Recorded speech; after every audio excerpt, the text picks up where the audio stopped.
Bienvenido a Talent Pills, un podcast de unos 30 minutos por episodio para charlar de talento y liderazgo con figuras destacadas de diferentes ámbitos. Juntos compartiremos ideas y perspectivas frescas que te puedan ser útiles en tu vida diaria y tal vez te hagan reflexionar. ¿Comenzamos?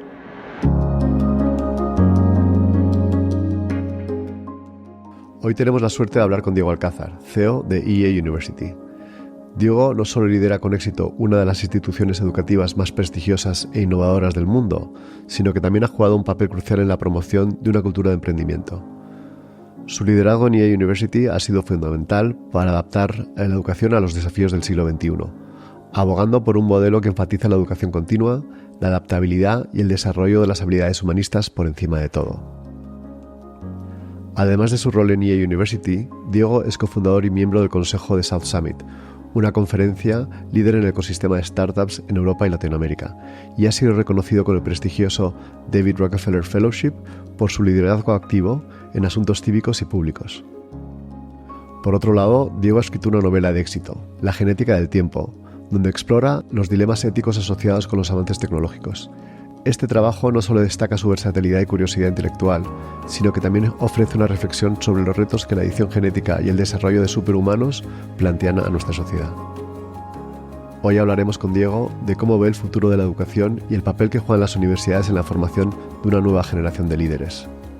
Esta es sin duda una conversación con una de las personas para mí más influyentes hoy en el ámbito de la educación a nivel global, y cuyas ideas y proyectos están marcando el camino hacia el futuro de muchos de nosotros y la de nuestros hijos. Diego, millones de gracias por estar en Talent Pills, te lo agradezco mucho. Muchas gracias a ti. Y además te agradezco especialmente que me hayas invitado a tu casa, que aunque no se ve, pero el sitio es una gozada, la verdad, que enhorabuena por el edificio que tenéis aquí. Muchas gracias. Bienvenido. Gracias. Y además me encanta verte porque hemos sido compañeros en el pasado de trabajo. Bueno, compañeros es una forma de decir, tú eras el jefazo, eras un analista. Bueno, pero siempre somos compañeros en esos casos. Ya sabes que en Bain además la cultura es bastante poco jerárquica, que nada.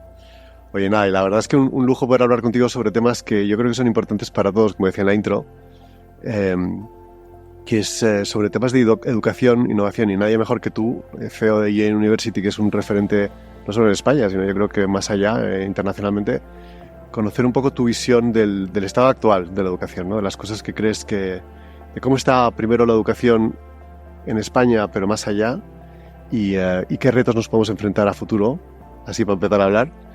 Pero si quieres, empezando por la situación actual, ¿cómo lo estás viendo? A ver, yo creo que la educación, como casi todas las industrias, está en un momento de una profunda transformación. Sí. Esa profunda transformación viene por unas dinámicas de un cambio acelerado que estamos viviendo. Es un cambio acelerado desde el punto de vista tecnológico y un cambio acelerado desde el punto de vista social. Y bueno, pues las instituciones académicas tenemos una responsabilidad que nos tenemos que aplicar primero a nosotros mismos, ¿no?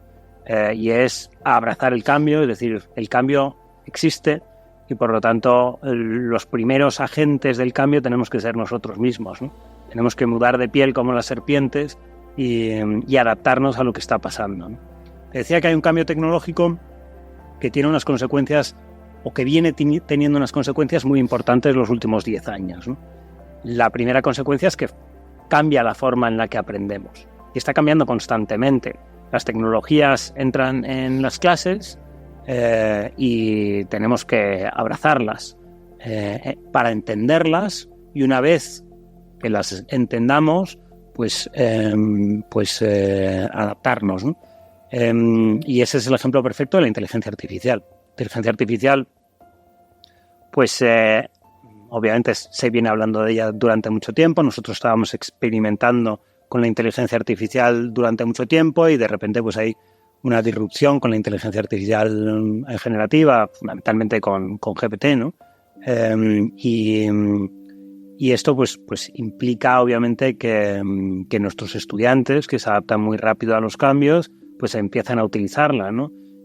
Y lo que nosotros como institución educativa tenemos que hacer es que nuestros profesores se adaptaran muy rápido, ¿no? Y en esta institución, pues por ejemplo, le pedimos a nuestros un poco invertir el proceso, ¿no? Pues que la inteligencia artificial sea quien dé la respuesta y que el estudiante sea quien cuestione si esa respuesta es suficientemente buena o no. Sí.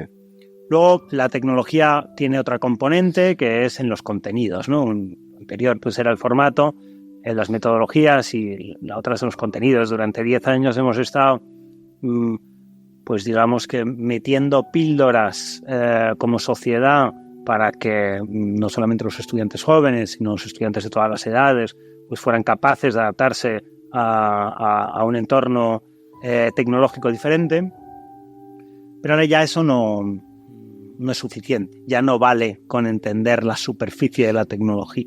Tenemos que entender en profundidad la tecnología. Ya no vale con ser capaz de hacer aplicaciones tecnológicas. Ahora hay que entender el lenguaje de la tecnología y hablarlo. Y para eso, pues bueno, en nuestro caso, pues hemos lanzado, teníamos una escuela de Human Sciences and Technology durante 8 años.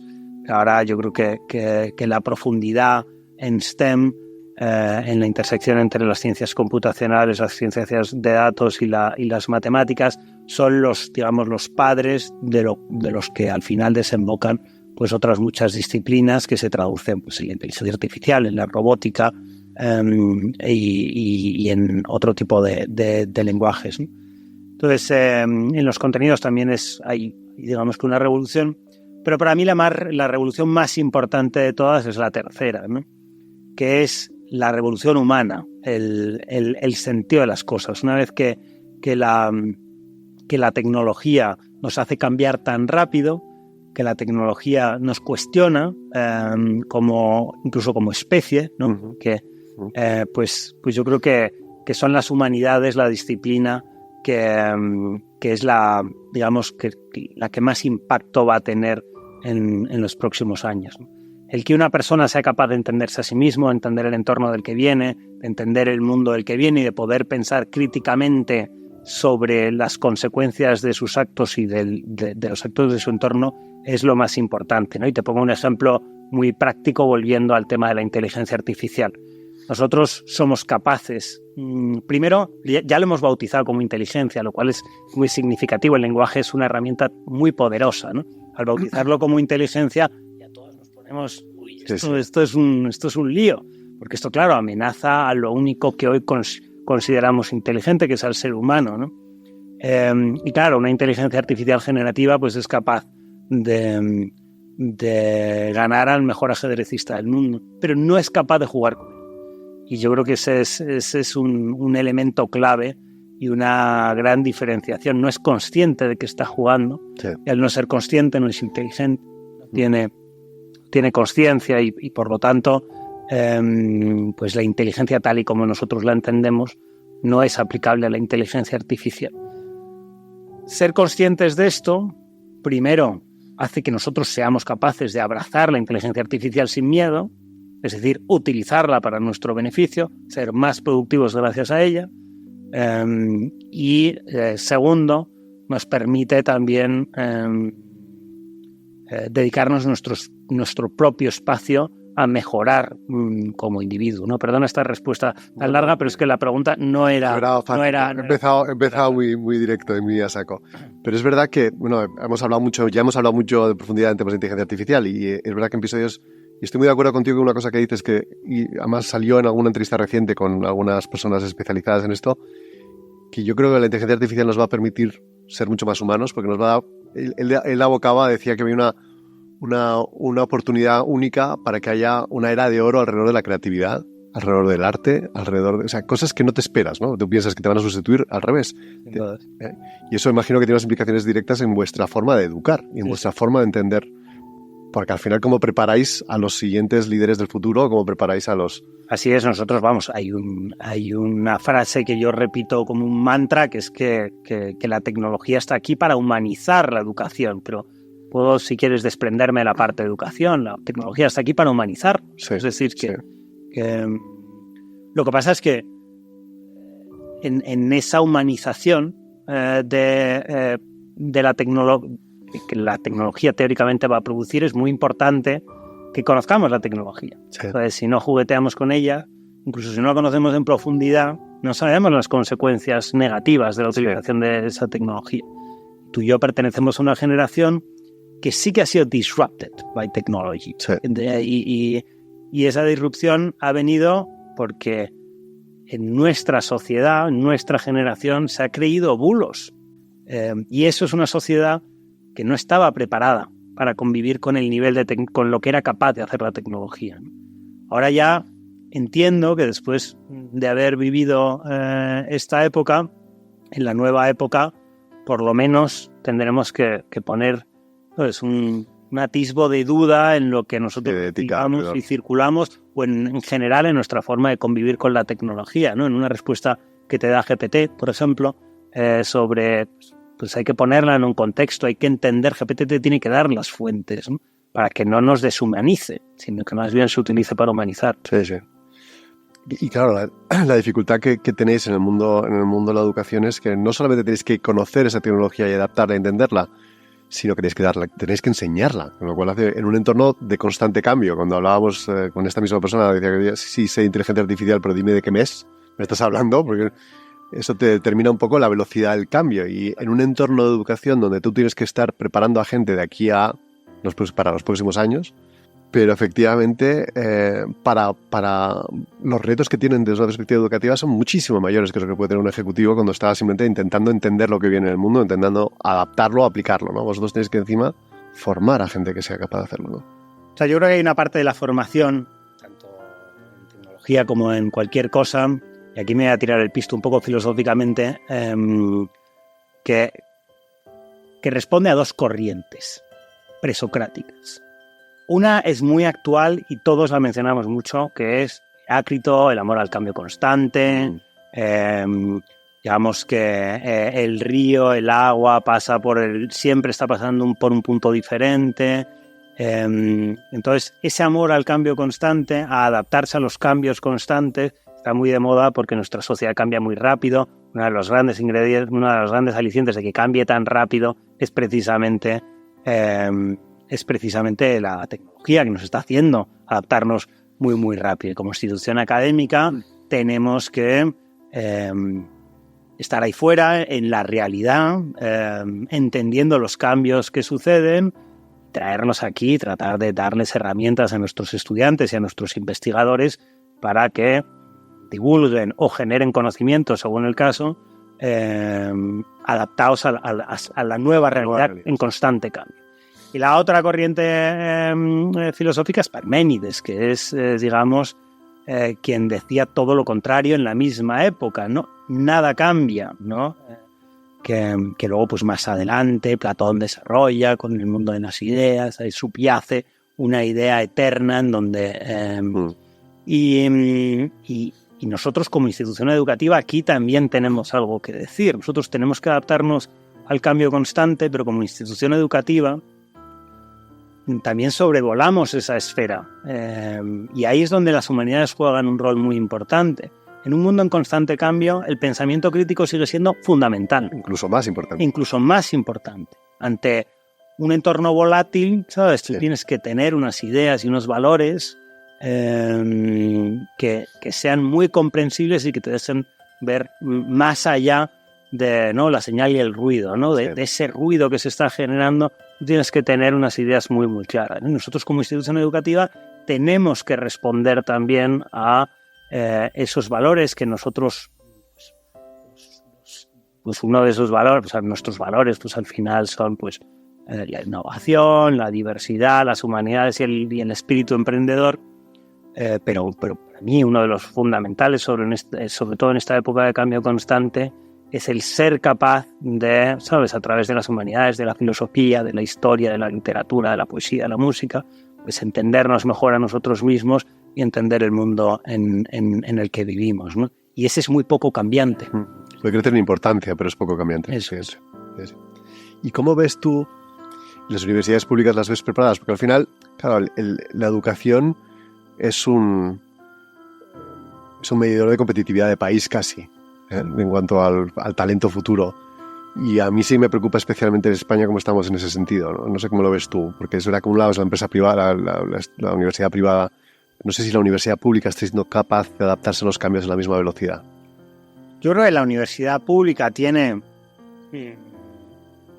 hay diferentes flancos aquí. Yo creo que desde el punto de vista de investigación, la universidad pública española sigue haciendo cosas potentes, ¿vale?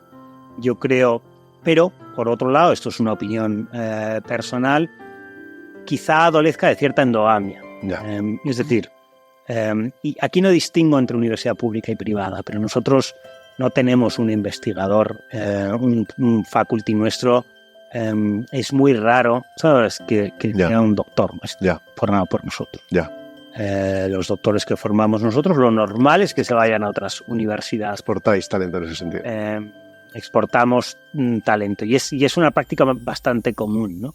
En la Universidad Pública Española esto no pasa, es decir, que el catedrático no solamente supervisa la tesis de su doctorando, sino que además luego, pues, de alguna forma, lo coloca en su cátedra, ¿no? Y esto genera una suerte de endogamia que en el mundo de la creación de conocimiento pues tiene ventajas e inconvenientes, porque tampoco, es decir, yo lo estoy viendo desde fuera y puedo ser crítico con algo que si me siento con un catedrático en una universidad pública española me puede explicar también sus ventajas, ¿no? Pero yo sí creo que adolece de cierta endogamia y que eso... Luego, es verdad que la universidad pública en muchos casos ha sido lenta a la hora de adaptarse. También probablemente por ese tipo de suerte de endogamia. Al final, tus stakeholders son un poco los que votan las decisiones que se toman, ¿no? Y si dependen de ti de alguna forma, pues votan un poco lo que a ti te interesa, en vez de aportar una opinión diferente. Pero hay casos en la Universidad Pública Española, estoy pensando en uno muy concreto, que es la Carlos III, que es una universidad pública dinámica, que es una universidad pública que se ha adaptado muy rápido a los cambios, con un rector que yo conozco que ha hecho un trabajo extraordinario y yo, creo que hay casos para todo. Es verdad, más en la parte docente, también investigadora, ¿no? Porque, claro, la gran duda es, o la gran... el problema que ocurre es que al final las demandas de empleo, en qué medida están evolucionando a tal velocidad, en qué medida los estudiantes están siendo preparados para esas demandas, ¿no? Ese gap existe entre futuros demandas de empleo versus lo que la universidad es capaz de proveer, ¿no? Y ahí ese gap, por lo que dicen, ¿no? Lo que lees es que efectivamente ese gap no hace más que ampliarse. No solamente en España, yo creo a nivel global, ¿no? Sí. Es verdad que esas academias pueden ayudar a cubrir ese gap, pero es imposible. Claro. A ver, de nuevo, ¿no? Yo creo que hay una educación generalista que para mi gusto es más importante que nunca, y hay una formación en capacidades. ¿Sí? Sí.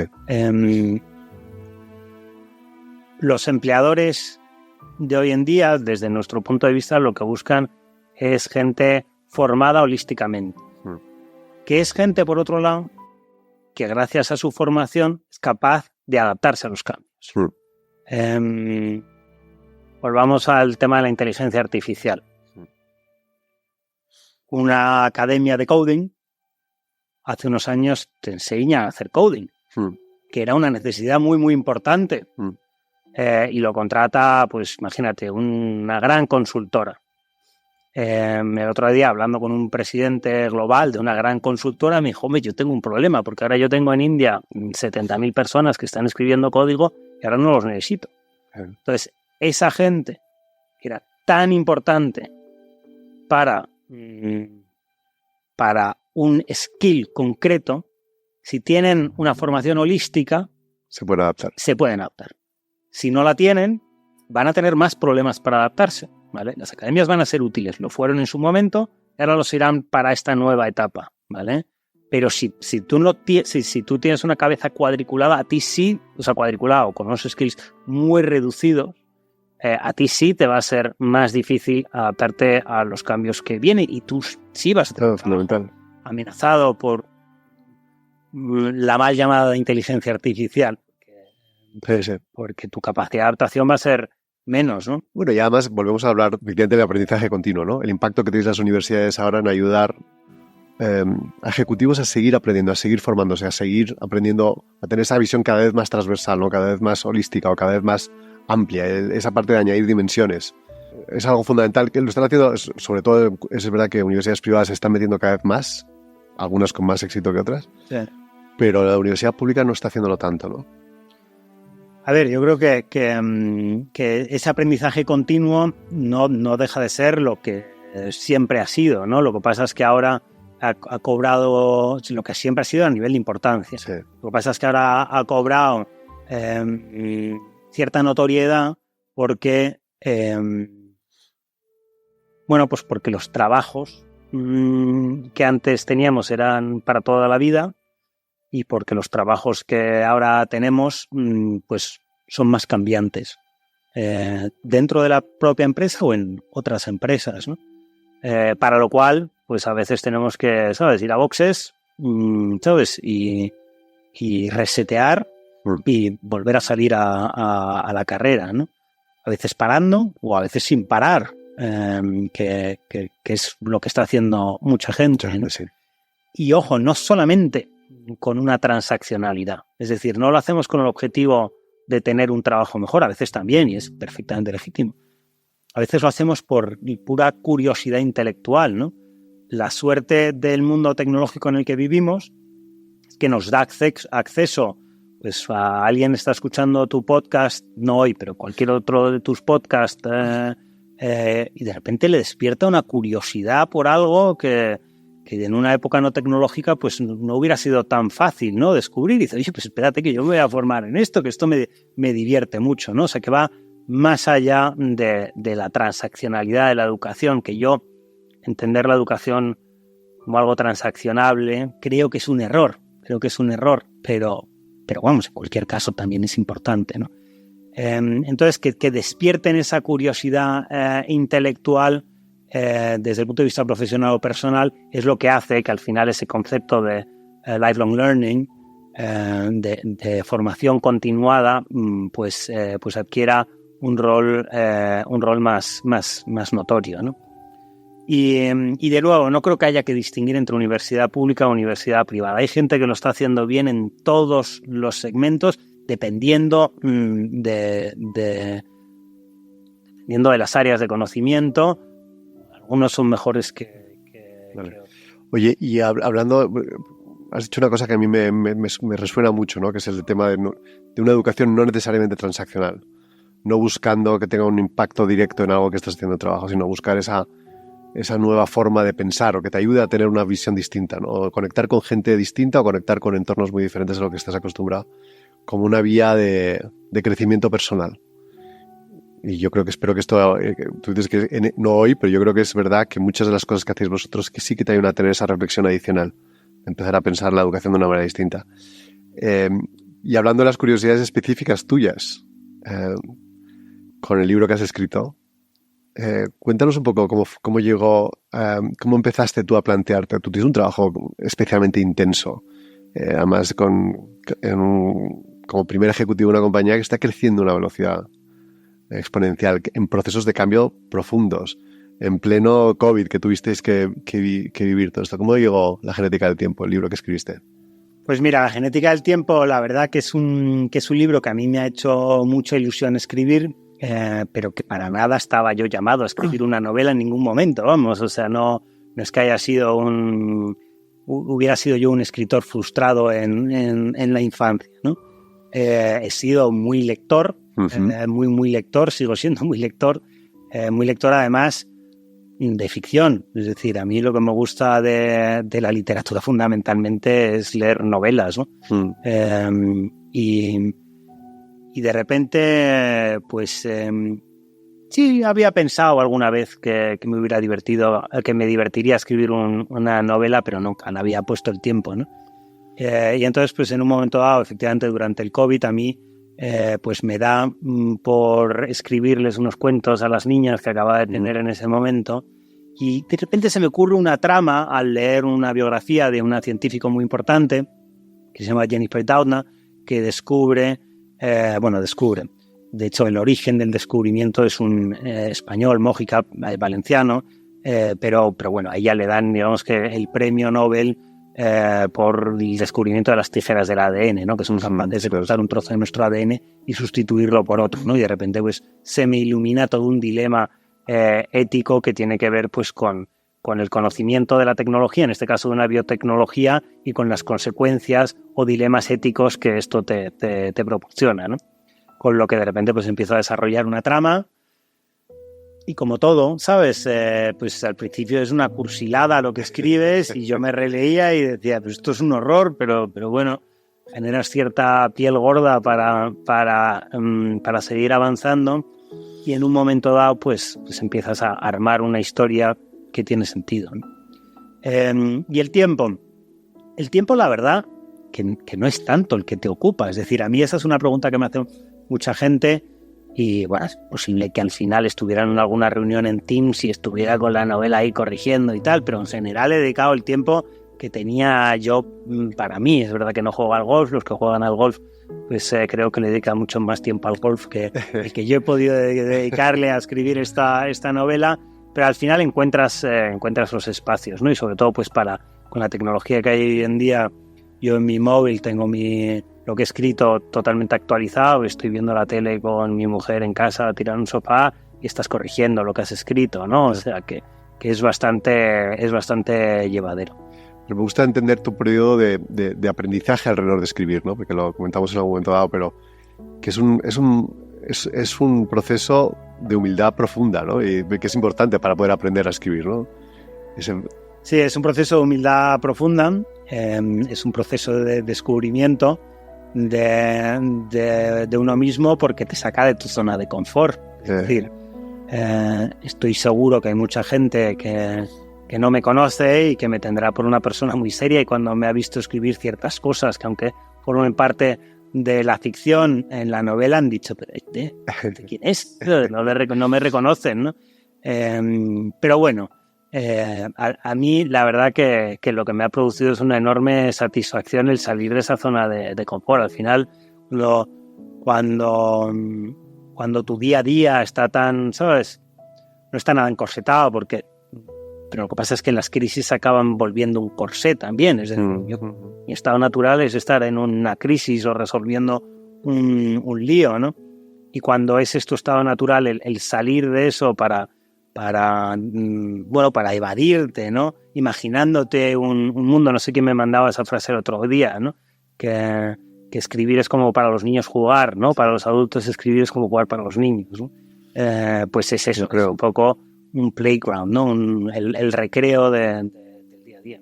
¿Y te ha ayudado en tu día a día? Es decir, el hecho de haber explorado estos mundos distintos, el sentirte un poco vulnerable, y porque claro, escribir un libro es una sensación de mucha vulnerabilidad, porque estás pues expuesto a críticos, expuesto a mucha gente que lo lee, expuesto a mucha gente, por cierto, que les ha encantado el libro, lo que también animo a todos a que lo lean.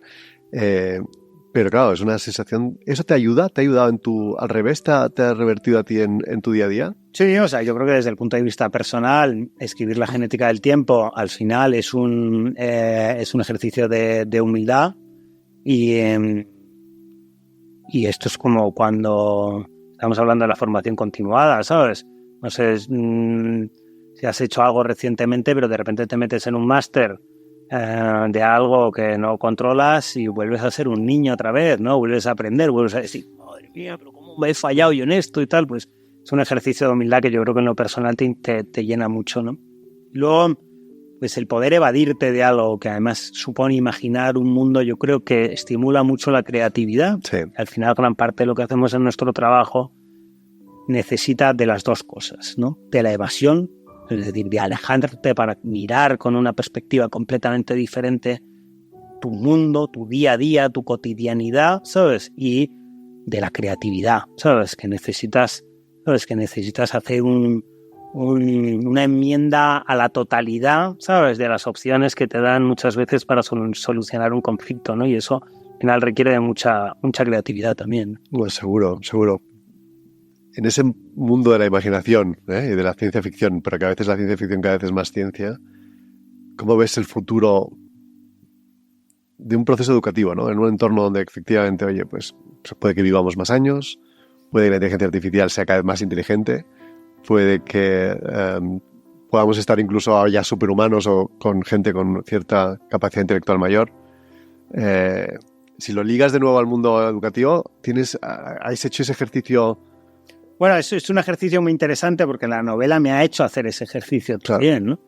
La trama de la novela es, pues, una parte de la trama es en la actualidad, una mujer del mundo biotech que es una mujer muy poderosa, dueña de una empresa farmacéutica muy potente y bueno, pues tiene una hija con una enfermedad mental. De hecho, los fondos del libro se destinan enteramente a una asociación que ayuda a enfermos mentales. Y bueno, pues esta mujer va a ir tomando decisiones bajo una estricta coartada emocional. Va a ir tomando decisiones en esa zona gris, ¿no? Para ayudar a su hija. La otra parte de la trama es, pues, la nieta de esta señora, pues, que vive 50 años desde ahora, ¿no? Y ahí es donde pues, ella es una académica importante, tiene un centro además para ayudar a integrar a niños que tienen, por las circunstancias que sean, porque en ese momento no está permitido tampoco, pero hay niños con ciertas mejoras en su inteligencia, entonces pues ella de alguna forma ayuda a integrar a esos niños que al final pues no son tampoco superhombres, superhéroes, ¿no? Que es lo que te referías antes, son niños con las mismas vulnerabilidades, lo que pasa es que hacen las matemáticas más rápido, ¿sabes? Yeah. Y a esos niños pues hay que integrarlos porque tienen sus sentimientos y tienen que formar parte de la sociedad y entonces no, ni los del futuro son superhéroes ni los otros ya son menos, ¿no? Y bueno, un poco al final la respuesta en lo único en lo que yo quiero mojarme en la novela, porque he tratado de no mojarme en nada, sino de que las preguntas se las haga el lector, porque la literatura está para eso, para que el lector se haga preguntas, no para que le demos respuestas, ¿no? Si hay algo en lo que yo me mojo es que que las humanidades en su sentido más amplio hacen que las personas, ¿no? Que los individuos y que las sociedades florezcan, ¿no? Y es un poco la conclusión a la que me lleva que el mundo de mañana, que el mundo de la educación de mañana tiene que estar muy bien armado en torno a las humanidades. Aparte de que enseñemos a nuestras estudiantes, a los líderes del mañana, a tener un conocimiento profundo de las áreas donde ellos se desarrollen, tenemos que enseñarle a ser seres humanos. Y para eso pues hacen falta las humanidades en su utilidad y en su inutilidad. Las artes nos hacen sentirnos mejor, pero nos hace la belleza, nos hace explorar un sentimiento interno, ¿no? Pero no, ¿sabes? No, Shakespeare nos hace concebir la ironía, el amor de una forma diferente, ¿no? El Quijote, el sentido del humor, y, ¿sabes? Entonces son cosas que no tienen una utilidad y es muy bueno que no la tengan. Otras cosas de las humanidades como la filosofía, la historia. Bueno, te ayudan a gestionar las emociones de una manera distinta, ¿no? Te ayudan a gestionar momentos difíciles o momentos de triunfo, te ayudan a entenderlas. Sí. Y para aquellos que estamos ahora en el mundo ejecutivo, a los que nos escuchan son muchos que son ejecutivos, responsables de compañías o responsables de equipos o emprendedores, ¿qué recomendación dirías para cómo nos preparamos mejor para lo que viene? Bueno, yo creo que mucho tiene que ver con la actitud y con el espíritu. Lo que viene son cambios. Pero ojo, ya no me estoy refiriendo solo a la tecnología. Los ejecutivos que están en una posición hoy y que están mandando dentro de unos años, a lo mejor, ¿sabes? Tienen que dejar paso, ¿no? Sí. Y esos son cambios. Sí. Entonces, yo creo que hay que educarse en adaptarse a los cambios. Y para educarte en adaptarse a los cambios hay que estar curioso y hay que tener la mente muy, muy abierta. Hay que, obviamente, esa curiosidad te despierta pues nuevas líneas de formación o nuevas líneas de inversión o nuevos roles que ocupar en otros sitios. ¿sabes? O una forma de estructurar tu experiencia y trasladarla a los demás, ¿sabes? Entonces, yo lo que les invito es a que salgan de su zona de confort. Yo lo he hecho con la novela y como me encantará seguir haciéndolo con otras cosas, sentirse ridículo es un gran estado del que se aprenden muchísimas cosas, porque además con el tiempo, pues, que dicen, ¿qué hacía? Y tal, pues de repente dicen, joder, pues mira lo que ha conseguido. Sí, pero en ese proceso, ¿sabes? Pues hemos hecho el ridículo un poco o mucho, porque entonces salir de su zona de confort, de sentirse curioso, ¿sabes? Y luego, pues yo creo que hay un tema de pasiones aquí, ¿no? De hacerse llevar un poco. Pues me quedo con esto y te seguiremos la siguiente novela, que no sé cómo estás en esa ya. ¿Ya estás cerca de escribirla? ¿Tienes la idea clara? Estoy ando con una idea, pero todavía no. Todavía no tienes ni la trama ni el...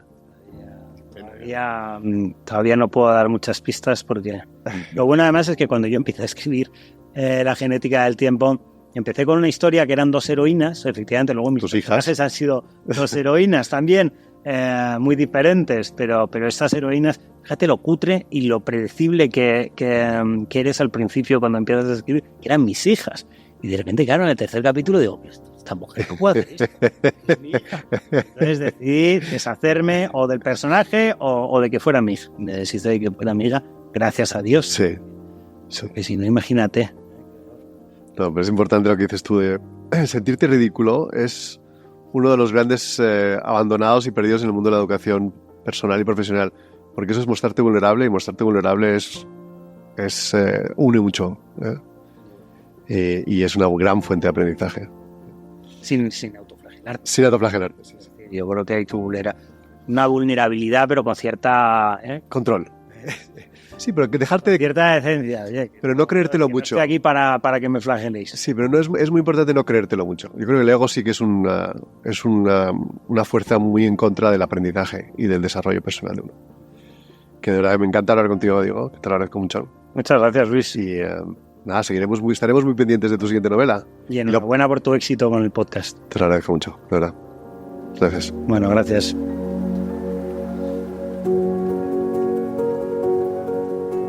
Como hemos visto, la educación también está en una profunda transformación, y como les pasa a muchas otras industrias. Cambia el propio contenido que se enseña, cambia la forma que aprendemos, e incluso puede que se llegue a cambiar los modelos reglados tal y como los hemos conocido hasta ahora. Pero el cambio más importante, como nos recuerda Diego, es la revolución humana, donde las humanidades es la disciplina que más impacto va a tener en los próximos años. La educación, por definición, debe abrazar el cambio. Como decía Heráclito, argumentaba que todo fluye, que el cambio es la única constante en la vida. Esta idea es fundamental para las universidades, que se adaptan rápidamente a los avances tecnológicos y a las cambiantes demandas laborales. Sin embargo, Diego nos recuerda que también debemos considerar la perspectiva de Parménides, que sostenía que nada cambia, que hay principios eternos y universales detrás de las apariencias de cambio. Pero el verdadero equilibrio en la educación radica en combinar ambos, abrazando la evolución y preservando ciertos principios fundamentales. Y aquí es donde las humanidades juegan un rol crucial, conectándonos con valores como la ética y el pensamiento crítico, esenciales para navegar en un mundo en constante transformación. El gap entre lo que las universidades ofrecen y la demanda de nuevas profesiones es alto y sigue creciendo. Intentar cubrir este desajuste desde la universidad, con conocimientos o habilidades específicas y de manera arreglada, puede no ser la única solución. Como bien dice Diego, la forma de abordar este desafío es formando líderes cada vez más humanistas, cada vez más transversales, de una forma más holística, para que ellos puedan entender y adaptarse mejor a los cambios que vendrán. Antes de acabar, vuelvo a recomendaros salir de vuestra zona de confort y hacer cosas diferentes, cosas que están lejos de vuestro día a día. El ejemplo de Diego, escribiendo una novela de ficción de éxito, mientras tiene el trabajo intenso que tiene y 3 hijos pequeños, demuestra que si queremos, es perfectamente posible. Este proceso de hacer cosas nuevas desarrolla nuestra humildad, entrena nuestra vulnerabilidad y además fortalece nuestra autenticidad. Como nos dice Diego, sentirse ridículo es un gran estado del que se aprenden muchísimas cosas. Y para que esto no sea tan duro, no olvidemos jugar más, porque jugar es la fuente del crecimiento personal. No solo significa divertirse, sino también abordar iniciativas con curiosidad y sin miedo al fracaso. Espero que este episodio os haya gustado, que me sigáis en redes sociales y que si os ha gustado el episodio que por favor lo compartáis, que me ayuda mucho. Y nada más, mi nombre es Luis Carvajal y nos vemos en el próximo episodio.